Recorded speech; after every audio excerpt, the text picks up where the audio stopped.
All right, what's happening, everybody? It is day 16 today after yesterday's miss. I had to attend a very important networking event, and Jesus, why am I hearing myself? Okay, just muted myself. So yesterday we had to attend a big networking event, which was absolutely amazing. Met some wonderful new people in Orlando. And today we are back with our daily 1 hour of community clinic hours where we get to serve you with the strategies, the mindset, the tools necessary to grow your business, to grow your wealth, to earn back your time from the time thief that consistently wants to steal your time, attention, and energy. That is what we're here for. I'm not selling you anything. My name is Bliss. We are breakthrough consultant company that offers AI employees to small businesses because it is our passion to turn small businesses into productive machines where your time is not spent on ordinary day-to-day operations and chores. If you know somebody that you love that owns their own business and is very busy with operating their own business, let them know, please. Send them this message. Send them this daily Dylan clinic. Trust me, they would love you for it because people who own their own business, small business owners, and by the way, when I say small, some people are like, yeah, my business is not small. Anything under 200 employees, we are serving people with hundreds of millions of dollars in revenues. It makes no difference. You're still a small business. So I want you to know there's help, there's solutions, there are strategies. Don't try to reinvent the wheel on your own. Try to utilize the technologies that are already out there deployed for your wellness, for your well-being, so that you could better use your time, energy, and resources to grow in a direction that you want. Okay, I hope you're all doing amazing. We've been getting a lot of messages from lots of lovely people that are asking questions about how it is that they could scale their business quickly and how to overcome different business problems. So I invite you all, if you're watching this live, to jump on a live call with us. Send us message, text the number above, send a message. Not only are we going to send you a $99 gift on how to utilize AI in your business today to leverage growth, but we'll also send you a link, direct access to this very video where you can join me live in answering your specific business questions, figuring out together how we can scale your business so that you could grow very quickly. Nothing being sold to you here, just worth $500 per hour of services in community service that we are showing up, committing ourselves to you. All right, let's do this. So if anybody wants to jump on a call live with us, like I said, message above and we'll send you the link. If you know somebody that you love that owns their own business, share this video with them. Just message them, say, yo, you got to jump on this call. There's this guy who is just answering business questions. We are here for you. Okay, so let's go. We have a new question. And when we go through these questions and answers, I hope they're also what you can relate to as well. Because see, the thing is, we all think our problems are unique in life, in relationship, in business, in our emotional state. However, we all experience the same patterns of problems that keep on repeating, and there are only a few patterns that you will notice as you pay attention that keep on showing up as weaknesses or as problems that we need to deal with. Okay, so pay attention, because if this is not what you're experiencing with in your own business in your own way, it is something that you will end up coming across at one point, because again, problems are cyclical. They just keep, the nature of them is the same. It's like the formula that I like to refer back to. Remember back in math, like x plus y equals z. See, the formula is the same. However, the X, Y, and Z change for all of us. So somebody may sell clothing and then they want to scale. They don't know how to do it. Somebody else may be selling burgers. They want to scale. They don't know how to do it. Makes no difference. It's all the same. Okay. So let's focus on this and let's push forward. We have a new question today from my man Ethan Caldwell. Sorry if I said your name, your last name wrong. And they have a specialty coffee roastery in Austin, Texas. Ooh, I love coffee. All right. I hope your coffee is organic. Message me. I would love to be able to try your stuff, bro. So we've built a small but loyal customer base for our craft coffee, selling both in-store and online. That's wonderful. But our wholesale partnerships are inconsistent, okay, and we're struggling with the cash flow to scale production. All right. I'm hesitant to take on debt, but I know we need capital to grow. Do you? What's the smartest way to scale without losing financial control? Great question. See, I was telling you, doesn't matter what business you're in, everybody wants to do the same thing. Everybody wants to scale without losing financial control. Now, I keep on referring to this 4 leverages that we can all use as business owners to exponentially grow. And it's very important. We're going to get to the 4 of them. And again, they will serve any business. If you have any business, they will serve you 100%. But let's just start with this part first. You're saying you're struggling with the cash flow to scale production because your wholesale partnerships are inconsistent. The question is, how can you bring consistency to your wholesale partnerships? Because if those guys started showing up for you in a consistent way, you wouldn't be saying this. So, Ethan, what do you think will make your partners, your wholesale partners, more consistent? See, that's why I ask you guys to jump on these calls, because how do I know the answer to that question when you're not in front of me? What makes them inconsistent? What are the bumps on the road that we could actually remove for them so that they would be better served with your premium product that you're locally roasting? So it's kind of difficult to be able to tell you what you should do, but let's talk about the 4 leverages of any business growth. There are 4 things any business can do to grow, and we call them the 4 C's, okay? You can do collaboration, you could do capital expenditure, which is money. That's what you're referring to here. So you're saying my collaboration is not going well. You're saying I need money, but you're not considering the other 2 items, which are code and content.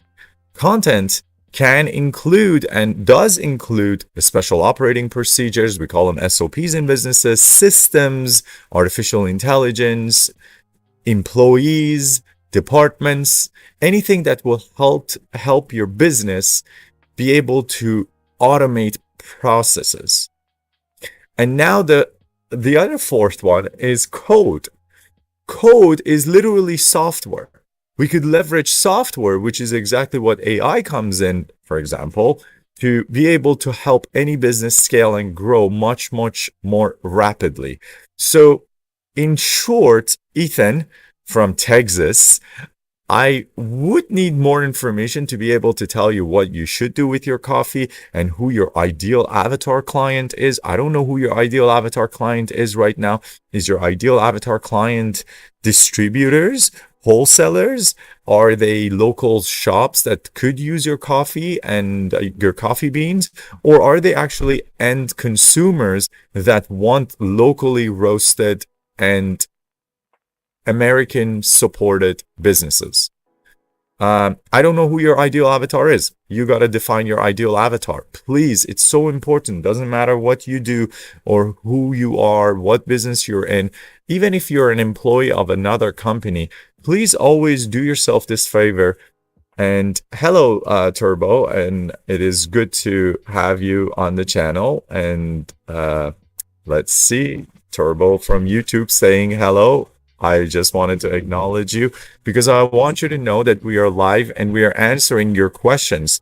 I don't see all the questions from all the 6 different platforms, and the 12 channels we are broadcasting through. We are going to hundreds of thousands of people. That is our intention, to serve as many people as possible with how they can strategize, leverage technology, automations, and techniques to grow your business, to grow your wealth, to earn back your time, so that you could spend it with your family. Again, I'm not selling you anything. I'm just selling you your own dreams. I want you to move. I want you to put things into action. I want to know what is stopping you from actually doing what is necessary for you to experience what you got to experience. Every one of us has something that holds us from pulling the trigger and doing what is necessary, that we know is necessary, but a part of us is holding us from pulling that trigger and doing what needs to be done.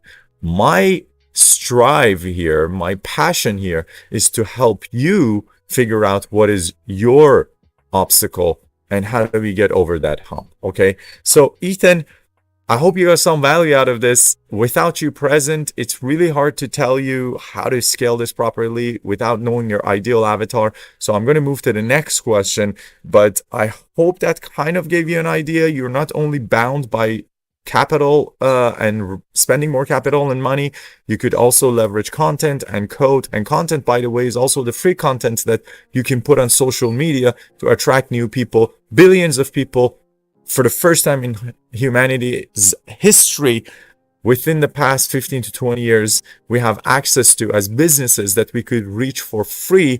Make sure you use and leverage that technology. Okay. Next person, we got Tina Delgado, owner of a bridal boutique in San Diego, California. San Diego, I love that place. Good friends of mine there. DJ Al, the celebrity DJ of the town. What's happening if you're ever watching this? Lots of love to you. So, custom wedding dresses. Tina says, I design custom wedding gowns and every dress takes weeks to make. Correct. I know that. I used to be in the wedding business for a good while. I'm maxed out on time and I can't take on more clients. Correct. But I don't want to outsource my designs overseas.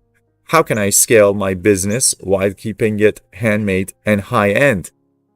Hire talented local people? You shouldn't be doing this on your own, Tina.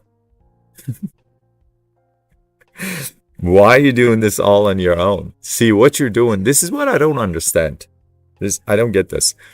Every person who wants to create their own business and start their own business, they get in with the vision and with the dream of having financial freedom and time freedom. That's what everybody wants. Everybody wants that. If they don't want it as the primary goal, it is the secondary goal. Yes, you may get into the world of business and say, I want to serve people, a small percentage of the entrepreneurs actually get in with the intention of serving, yet they still want to have that financial and time freedom. Now, the thing is, by being a business operator, which means getting stuck in the day-to-day operations, be it sewing the bridal gown, flipping the burgers, serving the real estate clients, doing the electrical job on your own and answering the phone calls, having the plumbing company, doesn't matter. You are not being a business owner. Essentially what you're doing is you're just making yourself a glamoured self-employed person, which by default, by the words associated to it means you're employing yourself, you're giving yourself a job, and you're not a business owner. The difference really between a business owner and a business operator is that a business owner is making their money while they're sleeping without lifting a finger. You could be sipping on your drink on some beach in Hawaii and your business is still coming through. Ka-ching, ka-ching, ka-ching. Why? Because as a business owner, you have developed systems that systemize your operations. Now, the most important systems that we need to create are operational systems. So, for example, Tina right now is having operational issues, not knowing how to scale her business because her time, as she's claiming, is 100% consumed with producing her high quality, locally sewn, made wedding gowns. And she's not having any systems because she doesn't want to outsource. Obviously, she wants to keep the quality high and she wants to be able to manage and be able to observe how this is coming along. This is something that sounds like she's definitely passionate about. So then where are all the local talented tailors that you could help? Where are all the other women? My question is, what's stopping you, Tina, from going to the college, the fashion college, wherever in San Diego that is? Go to the fashion college and ask them who are your most talented artists. These girls, they all want to, or boys, I don't care, they all want to break out and be able to get paid and have some sort of a job. Many of these people want to actually be hired and recognized. What you can do is you could create ideal and very attractive offers and packages to be able to entice new talent. Don't think about paying them per hour. Maybe work with them on a partnership basis. Maybe split. I know, what is this yogurt brand called in the US where the Turkish guy has come and made this massive yogurt brand. Let me find this. Yogurt brand, Turkish, USA. It's called Chobani. Yes. So I know because I studied Chobani's CEO and how he's been splitting shares of his company that's now worth in billions with his employees who stayed with him since day one. There are many attractive ways of doing this. You could go in company shares over time for people who stick around with you. You could work on revenue shares with your clients because you could that way incentivize them to get excited and feel like what they're making, they're a part of its revenue. And then at the same time, you're going to be able to, because now they have some skin in the game, you're going to be able to separate yourself from the operations, from the hands-on operations, and position yourself, Tina, as the spearhead, because you, the spearhead, is what brings in the money. Nobody else other than you can bring you money. You're the one that cares about the business. It's your child. It's your creation.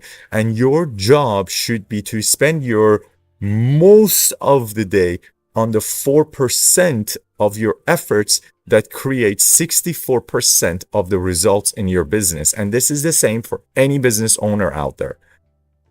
So our idea all the time is this when it comes down to it. How can we actually allocate our resources, which is time, attention, energy? One of it is also money, but mostly those three: time, attention, energy. How can I, by the way, energy flows where attention goes. Don't forget that. That's very important. Let me actually move this more into the shade. So I don't want my laptop to heat up and shut down. So time is very critical. Finance and money is very important because you work hard to earn it.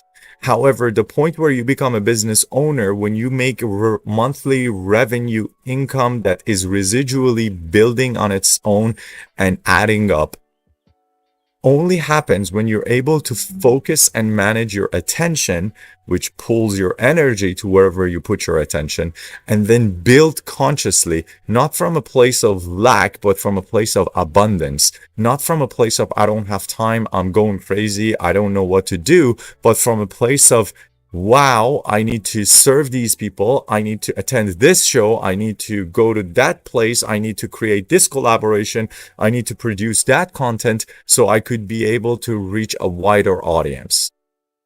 I hope this helps you, but I want you to understand that the most important thing you need to do to go from a business operator, which sounds like exactly is exactly where you are right now, because you were telling me yourself, I feel like I'm overwhelmed and I don't have more time and I want to scale. So instead of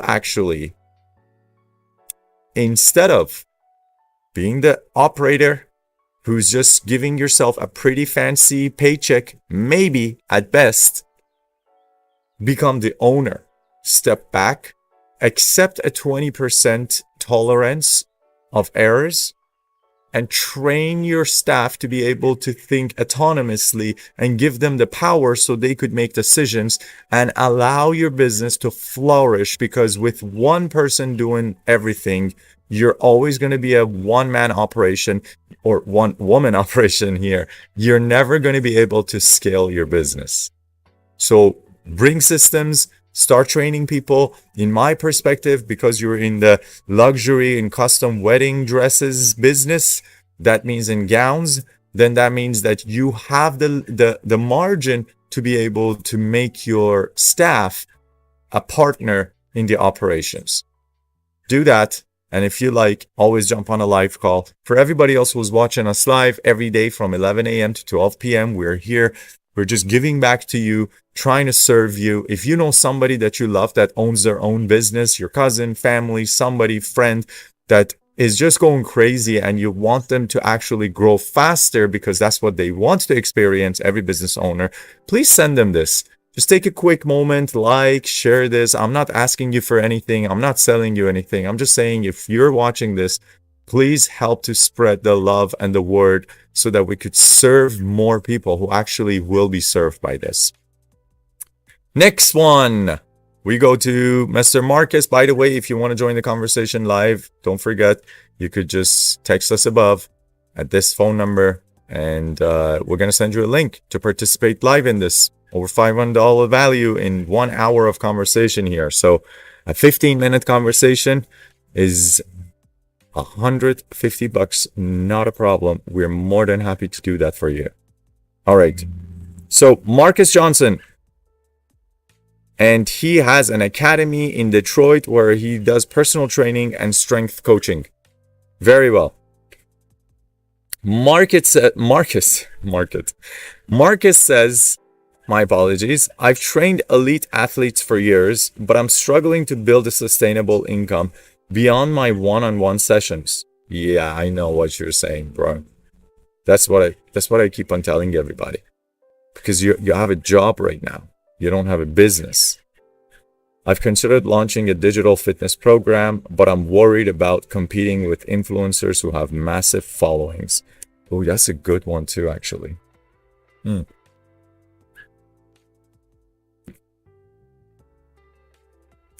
Let's see. How can I position myself as an authority and scale without diluting my brand? Well, Marcus, you've been training elite athletes for years. The first thing you got to do is you got to start putting testimonials from those elite athletes on your social media. Second thing you want to do is to start creating posts on the said social media on how anybody else can use the same routines that you provide to your elite athletes so they would get crazy results that they dream of in the quickest amount of time. The idea is to give people so much information and value despite the fear of their size and reach, understanding that sometimes I've seen this with my own eyes where accounts with 5,000 followers are making more money, believe it or not, than accounts with 2+ million followers on Instagram. Understand what I just told you.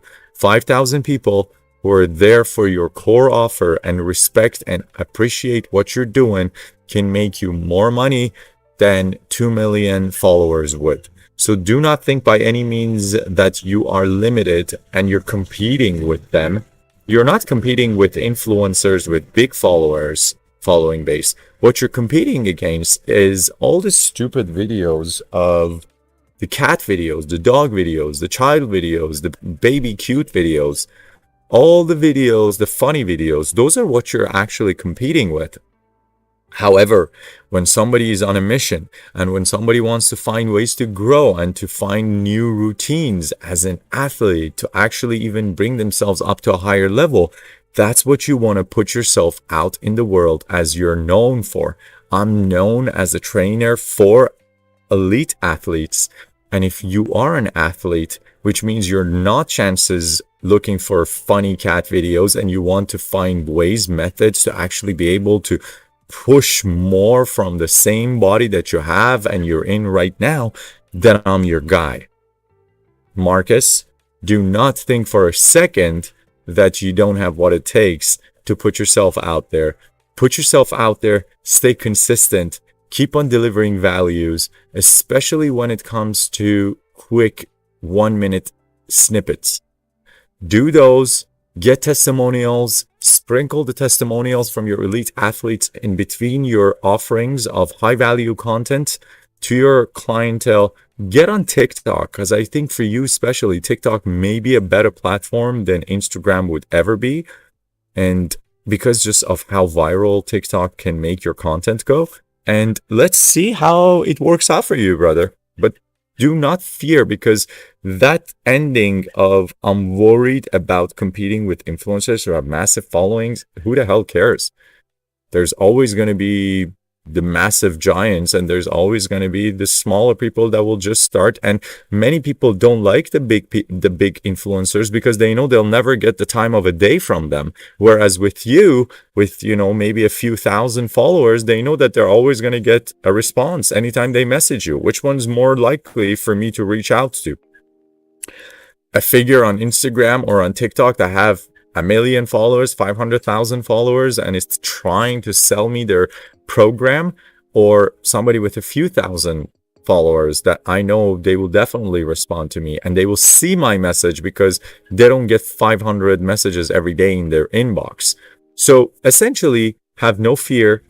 Start putting social media content creation into action. That is, if you remember, of the 4 levers we have, that's content. And also create collaborations. If I were you, I would create collaborations with tracks, like triathlon tracks. Go and show up there and just do your workouts and your trainings there. My own trainer, actually, back in Toronto, Joe Fixit, brilliant guy. He also does a lot of elite athletes, NFL and NHL artists. And I was blessed to be able to work with them for a few months when I was in Toronto for a while. And what he would do is that he would actually go to a track and field center where most athletes from universities would go and start competing and practicing there. And just by being there and by training us and other athletes that were his clients, he would bring us there. The space was beautiful. The energy was phenomenal. I absolutely despise the energy of gyms, because anytime I go into the gym, there's this like negative energy of like everybody trying to show off, and the masculine people trying to out masculine each other, and the feminine energies that want to just attract the most amount of energy to the tightest TNA pants that they're wearing. It's not about genuine workouts. Whereas I figured on track and field stadiums, there's only athletes who show up because they're so motivated. See, this goes back to the ideal avatar profile. If your ideal avatar profile are the athletes who are elite and the athletes who are serious, you gotta put yourself where they go to exercise, to practice, to hang out. And a lot of the times that is the university track and field establishments. Go there, start doing your workouts there. And as you see other athletes are stretching, and as you see they're trying to do things, because so many of them are just on their own trying to start up their own thing, go up to them, introduce yourself, and just offer them a solution that will make their routine better. Offer them solutions for free. Just give them value, and do tell them, hey, I'm a trainer. I'm here and I notice you working out and I watched you a few times. You do great jumps. You want to build more momentum. I want you to work harder on those calves. What do you think? Do you think that will serve you? If they say yes, then you will give them some routines to actually just spend 10 minutes with them, 15 minutes with them. Make it your free high value content offering. HVCO is what we call it. Every business must have their HVCO, high value content offering, in order for you to be able to give people a taste of what it is that you could provide them, and allow them to desire more of your services. You cannot sell people your services when you're just trying to sell from the get-go. You don't go, and I love this thing, this metaphor. You don't walk to somebody in the street when you see them the first time and they're super attractive and say, hey, I really think you look gorgeous. Can we, you want to get married? Just go to a church right now and get married. No, they would be like, what a frigging creep. I'm not getting married with you. Who the hell do you think you are? That's what people want to do with business. They just want to talk to somebody and just sell them right away. Here, this is what I do. Buy it because I'm the best. Nobody gives a shit if you're the best. Nobody gives a hell what you do. Gives a hell. I like that. What people care about is what you can do to serve their needs. And the way you can do that to show them that it is effective is by letting them try it out. Let them try it out. Free trials are the best thing. Have you gone to Costco? How do they sell so much? Because they do free sampling. The free sampling works. It works all the time. Yes, you may not buy it. However, from 100 people that do free sampling, 15-20% are bound to actually grab it and purchase it. It's called spur of the moment. I didn't know what it tastes like. You give it to me. I eat it. That tasted good. How much is it? $20? No problem. I'll take one. Thank you so much. Oh, it's 2 for $30? Perfect. I'll take one for my sister as well. She'll like it. I'll just surprise her. That's the idea. Keep on giving people free value until they are ready to commit to your business, because they have been given so much by you, they have gotten so much value from you, that at this point they're just like, you know what, it's a no-brainer. Why am I not even working with this person? This works for every business out there. So please pay attention. If you want to grow your business, this is 100% what you need to do. Doesn't matter what line of business you're in. Anyways, Marcus, I hope you got some value out of this. And eventually, I've talked about this before in previous days, eventually work your way out to have tiers of services. So, hey, I know like my personal services is on a one-on-one. It's like $100, $150, whatever it is.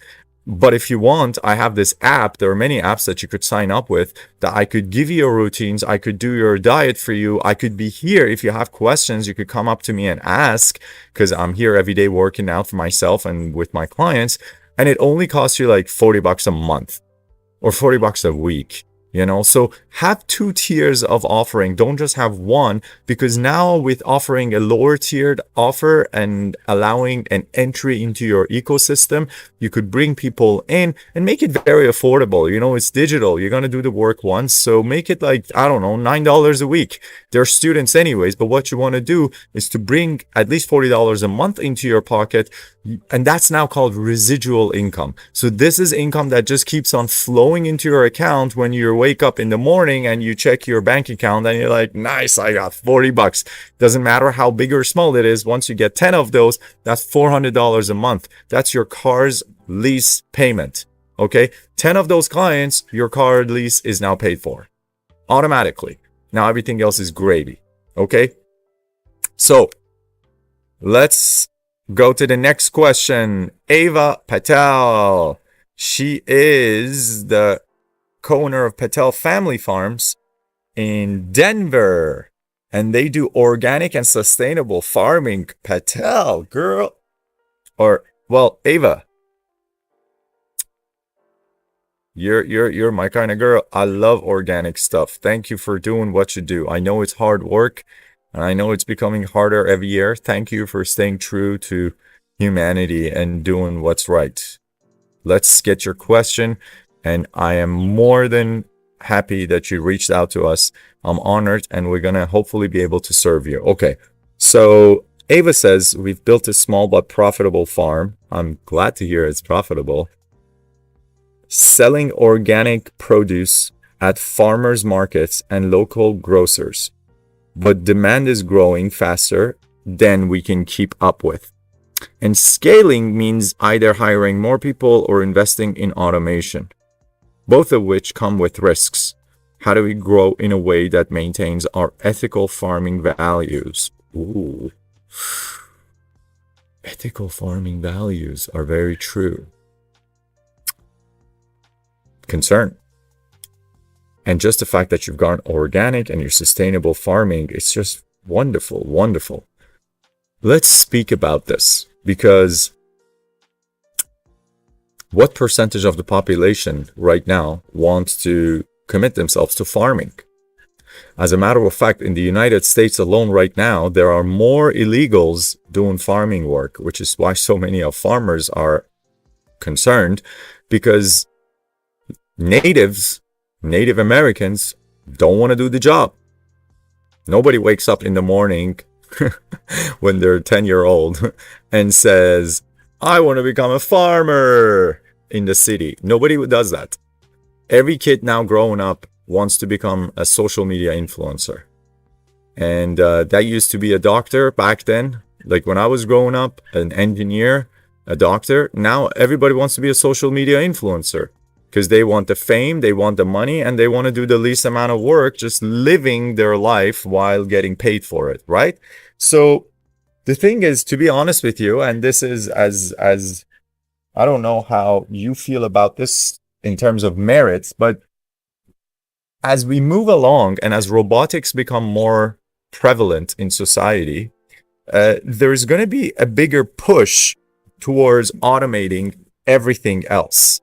Okay, so everything is going to get more and more automated as we move along.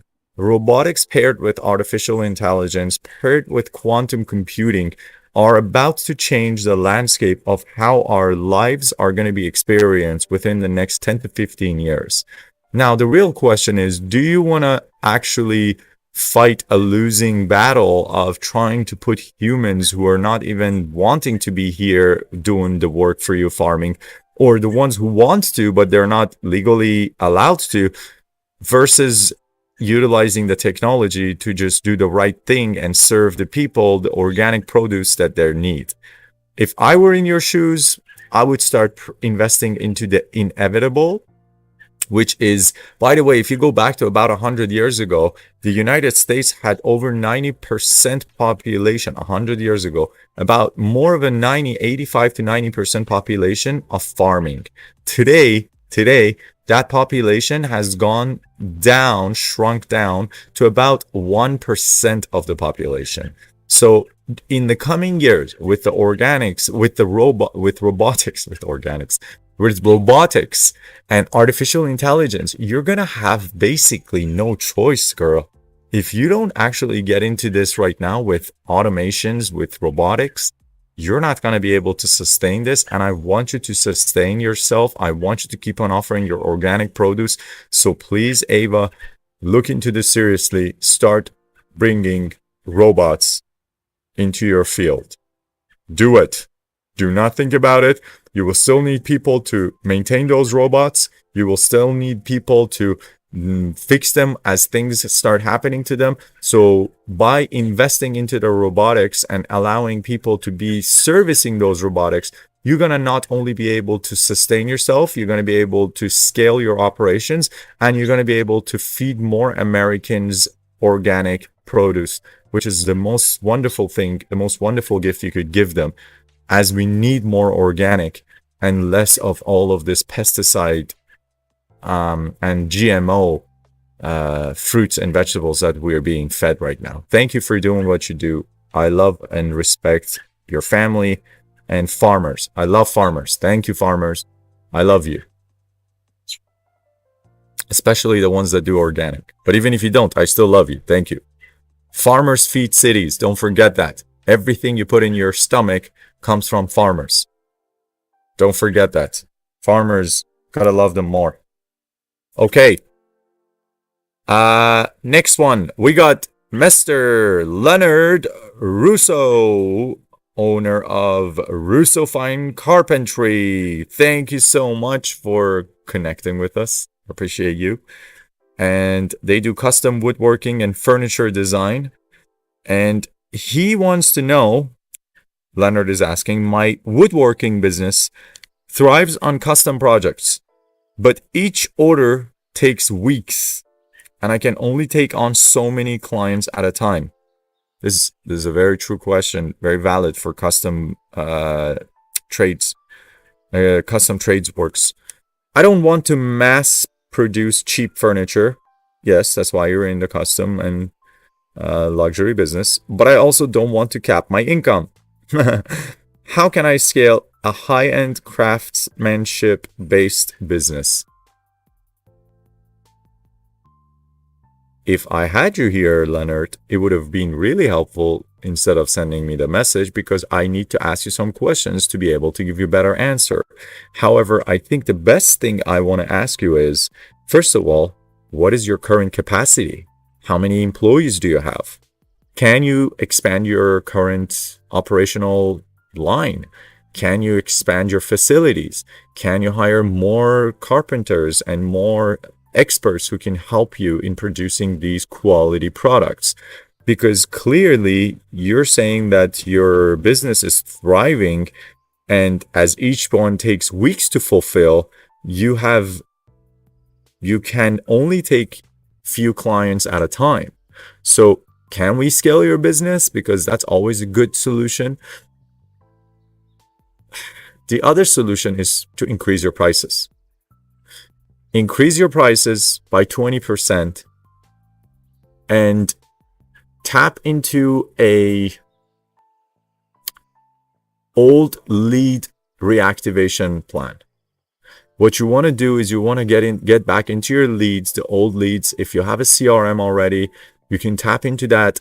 And by using AI, artificial intelligence, you could create customized conversations to actually be able to bring back your old leads through affiliation, through offers, through simply speaking to them and checking up on how their cabinetry is actually performing today after probably months or years of you installing it for them. Bring them back alive, start talking to them, and with them talk about your new prices. 20% increase, and we actually appreciate any referrals.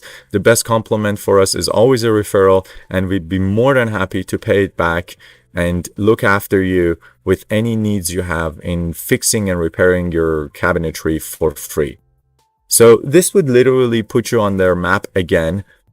It would show them that you care. It would show them that you're still there. It would show them that you're still working. And it would show them that you're growing, since what they paid you is cheaper than what now the new people are going to be paying them. And in a way, when people pay for custom cabinetry, they actually kind of like saying that it costs more. And you want them to be able to be your biggest advocates with your kind of business revenue model, because the easiest way for you to sell your work is through demoing and showing the product that is already installed and has been built. And when you have raving fans who are amazingly happy with your offerings and with your services, then it's become just so easy once you incentivize them and you put yourself back into their life. So you could say, for every customer that you refer to me, I'll offer you 6 months of extended warranty on repairs of your cabinetry. So I really like that model. Now you increase your revenue, and even if you could scale, that's perfect. You're still increasing your revenue model. Even if 20% of your customers drop out, but the 20% that you will charge as a premium will be worth it, because now you'll do less work, you'll get the same amount of results, and there is less stress. And there's also another factor that comes in. The people that actually pay you more are less likely to complain. So all overall, I really think you would be able to definitely use some AI automations. If you want, text us above at 807-69999 and 78 so that we could actually hook you up with a one-on-one call and see how you could be served by artificial intelligence employees helping your business grow and thrive. That works for all of you, by the way, watching this too. Samantha, where is this? Bright Minds Tutoring, and she does educational services for kids with learning disabilities. I love what you do. Thank goodness. I'm so blessed to have all you wonderful people watching this and just bringing all these gorgeous questions. I respect and love you. Thank you so much for helping the kids with learning disabilities. By the way, I just want to put this out for the record. There is no such thing as a learning disability. It is an unwillingness from the individual to digest the garbage you want to feed them and the refusal to go down with it. Because we see people with learning disabilities that excel when we put them in front of something they're passionate about and they just want to devour it and they become so amazing at it. Don't ever think kids and humans have learning disabilities. They just have compliance issue. So that's what it is. Now, I see what you're doing. Bright Minds Tutoring, you're trying to probably help them through school, which is a mandatory structural system that every kid gets sent to. It's more like a concentration camp because we are sent there as little kids and we are trained how to think, how to speak, how to be polite, how to be obedient, and even the most natural human things such as taking a washroom break comes with asking permission to actually go and relieve yourself. So I don't know if that's not a camp or a jail, what you call it. It's just you cannot leave without permission. You cannot move without permission. So yeah. And if your parents refuse to send you, they get charged and thrown in jail and the kid gets taken away. So yeah, think about it for what it's worth. I have my very strong opinions about the educational system and how it does not serve anybody beyond the people who have designed this system to be what it is that they need for the society to create just clones of non-playing characters that just listen to what they're told and repeat rather than analytically operate, think, and make decisions for what serves them the best. Anyways, different conversations, but thank you, Samantha, for doing what you do. Samantha says, I specialize in tutoring kids with ADHD. Again, ADHD doesn't exist. It's just a label that is attached to kids that have too much energy and their energy is all over the place. And the parents have figured out that the best way to deal with the child is to give them an iPad, shove it in their face, and just get the child to shut up. And that child will eventually develop a lot of new issues. If you actually look at ADHD in population, the numbers have been growing like exponentially as the technology has been adapted by humanity. And you will see in countries around the world where there's a lot more access to technology. So in developed countries, you will see a lot higher numbers of ADHD versus in developing countries where there's not a lot of technology still available to kids and the kids still go out to play in the public, out playing soccer, getting dirty and, falling down. They're not coming up with a lot of ADHD in their numbers. Okay. So just some food for thought. And learning challenges. I specialize in tutoring kids with ADHD and learning challenges, and I'm getting more referrals than I can handle. That's a good thing, girl. That means you're doing a great job. Way to go, Samantha. I want to grow into a full tutoring center, but I worry about finding qualified staff who share my passion.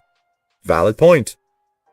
How do I scale without compromising the personalized care that makes us successful?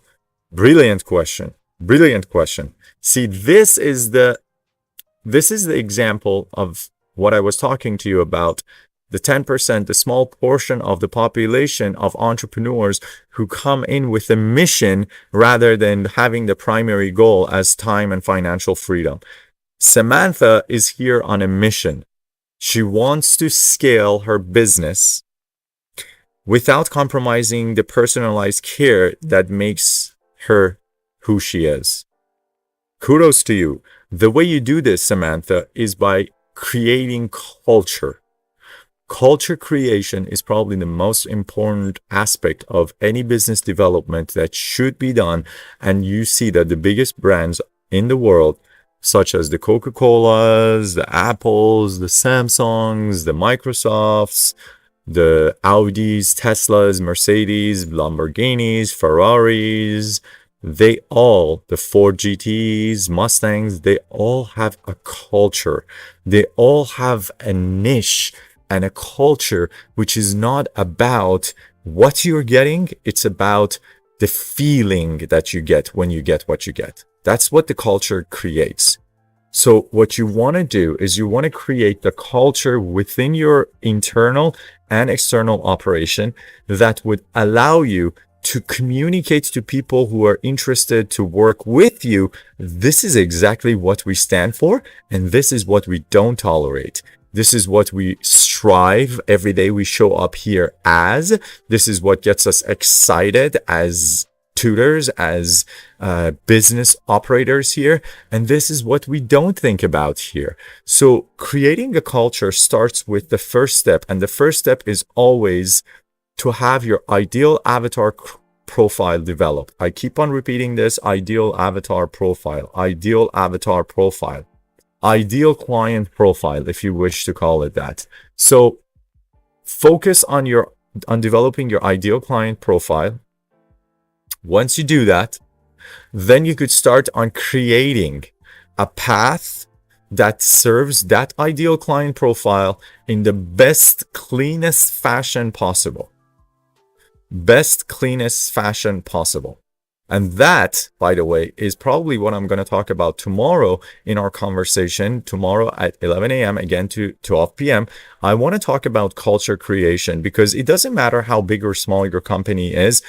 You're only able to succeed when you can communicate to the prospects who are your prospect clients, when you could communicate to them that you have some sort of a value that you stand for, rather than just taking their money and leaving them with it. That's how you get to grow.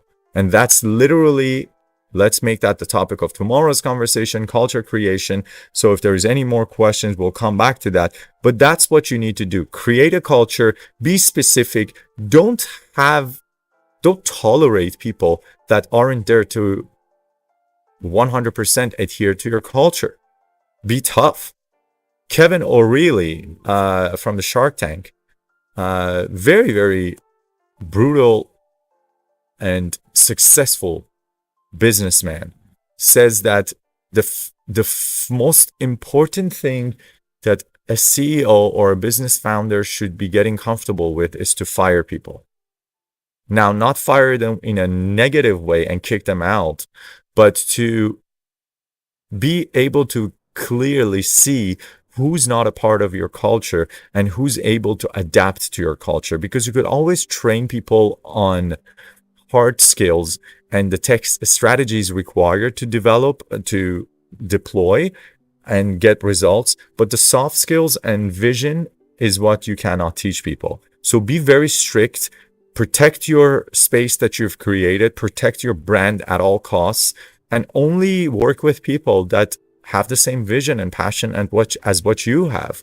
You know, the vision and passion to serve people, students with learning disabilities that are probably more challenging to deal with if you are a normal human being. For people such as yourself, Samantha, that's probably a fun experience that you get to every day show up with and figure out how to best today serve your students, your clients. So I'm so glad that you're doing well with your business. I think this concludes our day today, as we are just nearing the top of the hour in terms of how long we've gone into this.